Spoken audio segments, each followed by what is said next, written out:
존경하는 국민 여러분, 대통령 경호처는 지난 1월 3일 공수처의 윤석열 대통령에 대한 체포영장 집행과 관련해 대통령 관저 진입을 승인하지 않았습니다. 이를 두고 일부 언론과 정치권에서는 대통령 경호처가 개인 사병으로 전락했다, 경호처장이 호위무사다, 경호처를 해체해야 한다고 주장합니다. 심지어는 경호처장이 실탄을 장전하여 발포하라고 했다는 터무니없는 주장까지 난무하고 있습니다. 대통령 경호 책임자로서 참담하고 안타까운 마음을 금할 수가 없습니다. 대통령 경호처는 지난 1963년 창설 이래 정파와 이념을 초월하여 목숨을 바쳐 역대 대통령을 지켜왔습니다. 1979년 12.6 사태, 1983년 아웅산 테러 때는 다수의 경호관들이 희생되었습니다. 보수니 진보니 하는 정파적 이념은 대통령 경호처와 아무 상관이 없습니다. 과거 김대중 정부 때도 노무현 정부 때도 대통령 경호처는 한치의 소홀함도 없이 완벽한 경호 업무를 수행했습니다. 심지어 고 이의호 여사님을 더 잘 경호하기 위해 법제처 유권 해석을 통해 경찰이 아닌 경호처 종신경호를 실시했습니다. 지금도 정당을 떠나 세 분의 전직 대통령과 권양숙 여사님을 헌신적으로 경호하고 있습니다. 대통령 경호처는 무작정 수사기관의 법집행을 방해하고자 하는 뜻이 아닙니다.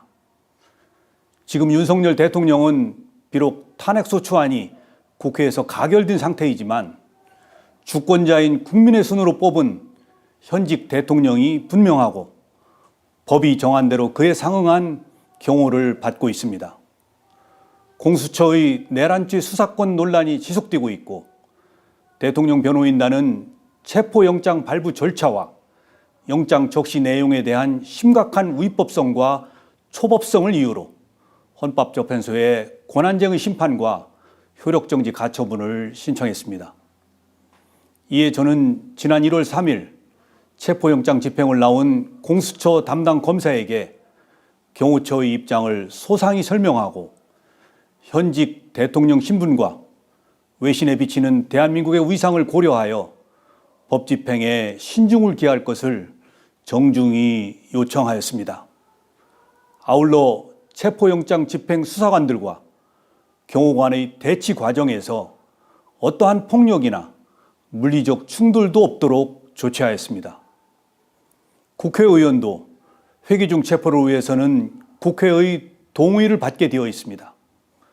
그런데 사법 절차에 대한 편법, 위법 논란 위에서 진행되는 체포영장 집행에 대해 대통령의 절대 안전 확보를 존재 가치로 삼는 대통령 경호처가 응한다는 것은 대통령 경호를 포기하는 것이자 직무유기라고 판단하였습니다.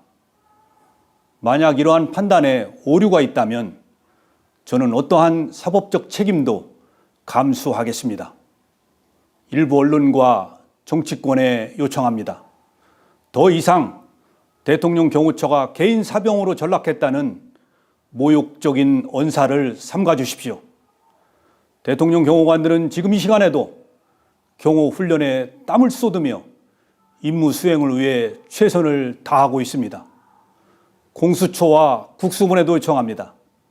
수사 절차를 세심하게 검토하여 국민으로부터 선택받은 대통령의 명예와 대한민국의 국격을 지켜나갈 수 있도록 협조해 주십시오. 국가 기관끼리 충돌하는 불행한 모습을 국민들께 더 이상 보여드려서는 안 됩니다. 대통령 경호처는 앞으로도 좌고우면하지 않고 전직 대통령, 현직 대통령, 미래의 대통령 누구라도 국민이 뽑은 대통령의 안전을 확보하는 데 신명을 바칠 것입니다. 감사합니다.